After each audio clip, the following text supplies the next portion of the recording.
नमस्कार, स्वागत है आपका न्यूज़ लॉन्चर पर। मैं हूं अशोक वानखड़े। लेकर आया हूं एक विशेष कार्यक्रम आपके लिए। एसआर राय में चुनाव आयोग क्या कर रहा है, ये अब आपको बताने की ज़रूरत नहीं है। बहुत सारे कार्यक्रम इस पे हमने किए। महाराष्ट्र में, हरियाणा में कैसे मतदाता सूची में खेल हुए, इधर से उधर मतदाता हुए, ये बताने की ज़रूरत नहीं है।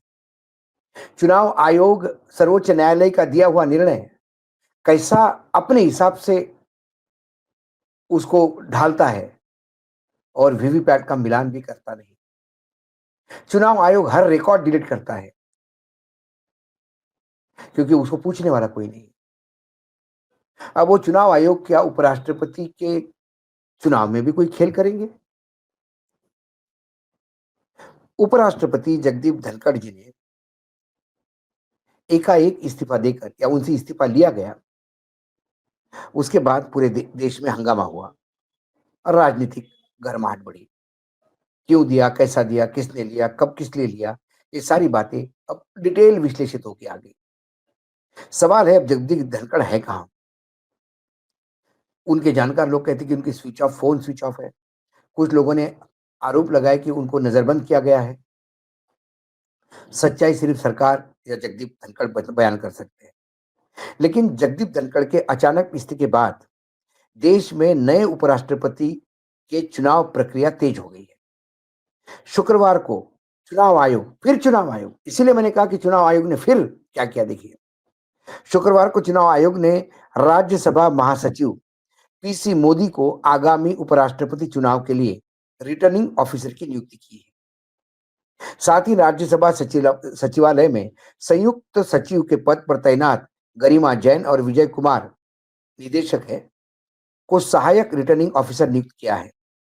प्रक्रिया के अनुसार लोकसभा महासचिव या राज्यसभा महासचिव को बारी बारी से निर्वाचन अधिकारी नियुक्त किया जाता है। पिछले उपराष्ट्रपति चुनाव के दौरान लोकसभा के महासचिव निर्वाचन अधिकारी थे। हालांकि पीसी मोदी की नियुक्ति और उनके अतीत को लेकर कई विवाद सामने आए हैं, जिन्होंने इस नियुक्ति को चर्चा का विषय बना दिया। पीसी मोदी कौन है? एक आम सवाल सबके सामने आया होगा। पीसी मोदी एक अनुभवी नौकरशाह है, जिन्होंने नवंबर 2021 में राज्यसभा के महासचिव के रूप में जिनको नियुक्त किया गया था। हालांकि राज्यसभा महासचिव के पद पर पीसी मोदी के नियुक्ति पर सवाल उठ चुके हैं। नवंबर 21 में जब उन्हें राज्यसभा का महासचिव बनाया गया था, तब विपक्ष ने यह मुद्दा जोरों शोरों से उठाया था, क्योंकि उनके पूर्वव्रत पीपी के रामाचार्युलू को 2 महीने के बाद ही हटा दिया गया था। वो 2 महीने ही रहे। खास बात यह थी कि रामाचर्युलू राज्यसभा सचिवालय के ऐसे पहले अधिकारी थे जो इस पद तक पहुंचे थे।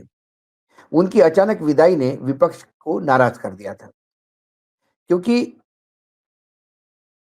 जनरली महासचिव हमेशा बाहर से आए हैं और ये जो पीपी के रामाचार्युलू जी थे, ये राज्यसभा के ही कैडर से उठ उठ के ऊपर तक प्रमोट होते होते सर्वोच्च पोस्ट पे प्रमोट हुए थे। वो पहले अधिकारी थे। विपक्ष ने सवाल उठाया था कि आखिर क्यों रामाचार्युलू को हटाकर मोदी को यह जिम्मेदारी सौंपी गई। यह बदलाव 2021 के मानसून सत्र के साथ ही हुआ था, जिसने इस नियुक्ति को लेकर और भी संदिग्ध बना दिया है। राज्यसभा में विपक्ष के नेता मल्लिकार्जुन खड़गे ने तब इंडियन एक्सप्रेस में बातचीत में कहा था कि यह फैसला हैरान करने वाला है और चौंकाने वाला है। सत्र पहले ही बुलाया जा चुका था, फिर अचानक ये बदलाव क्यों?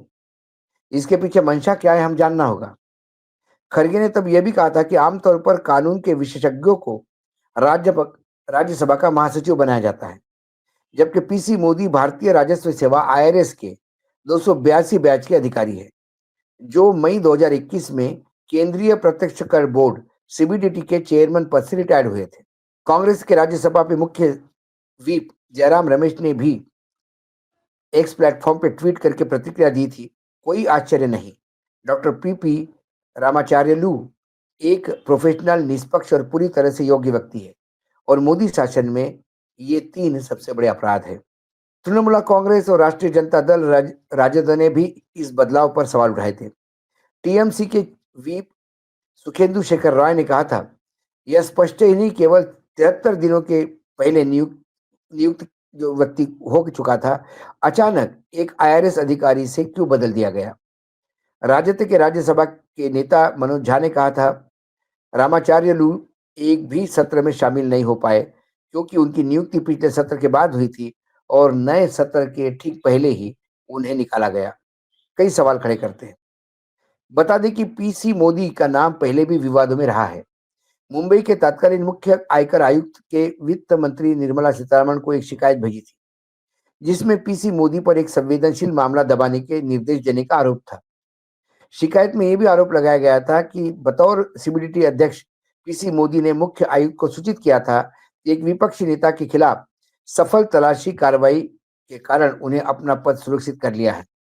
शिकायत के 2 महीने बाद सरकार ने उन्हें 1 साल का सेवा विस्तार दिया और उसके बाद प्रमुख कर निकाय के प्रमुख के रूप में 2 और कार्यकाल का विस्तार दिए गए। उपराष्ट्रपति का चुनाव भी अब हो ही रहा है, तो थोड़ा उसके बारे में भी अपन चर्चा करें। संविधान के अनुच्छेद 66(1) के अनुसार उपराष्ट्रपति का चुनाव लोकसभा और राज्यसभा दोनों के सदस्यों द्वारा किया जाता है। यह चुनाव अनुपातिक प्रतिनिधित्व प्रणाली के तहत एकल संक्रमणीय मत पद्धति से और गुप्त मतदान द्वारा होता है। रिटर्निंग ऑफिसर चुनाव की पूरी प्रक्रिया की निगरानी रखता है। चुनाव की अधिसूचना जारी करना, नामांकन पत्र स्वीकारना, जमानत राशि पर जमा करवाना, नामांकन की जांच करना, नाम वापसी की प्रक्रिया और अंत मतगणना की निगरानी करना। अब जबकि चुनाव आयोग ने रिटर्निंग ऑफिसर की नियुक्ति कर दी है, उम्मीद की जा रही है कि जल्द ही उपराष्ट्रपति के चुनाव की तिथियां भी घोषित की जाएगी। जगदीप धनखड़ ने 21 जून को अचानक उपराष्ट्रपति पद से इस्तीफा दे दिया। उन्होंने अपने पद इस्तीफे में स्वास्थ्य का कारण दिया था, लेकिन राजनीतिक गलियारों में कई प्रकार की चर्चा है जिसकी बार-बार हम इस चैनल पे करते आ रहे हैं। अब सवाल ये है कि मोदी जी को मोदी ही क्यों चाहिए? एक आईआरएस ऑफिसर जिसको कोई राज्यसभा या लोकसभा के प्रोसीडिंग का कोई एक्सपीरियंस नहीं। दूसरी ओर एक ऐसा महासचिव बनाया गया जो राज्यसभा के कैडर से पूरा जीवन उसने राज्यसभा में बिताया था। उससे बेहतरीन कोई और नहीं हो सकता था, लेकिन 73 दिनों में उसको हटाया। और ये अक्सर है, और ये कहीं सही कहा जयराम रमेश ने, ईमानदार, प्रामाणिकता और अच्छा काम करना ये इस सरकार में गाली है। सीबीडीटी का चेयरमैन होते हुए कई जगह इनकम टैक्स की रेड होती है, ज्यादातर राजनीतिक रेडें हुई, उसमें से निकला कुछ नहीं।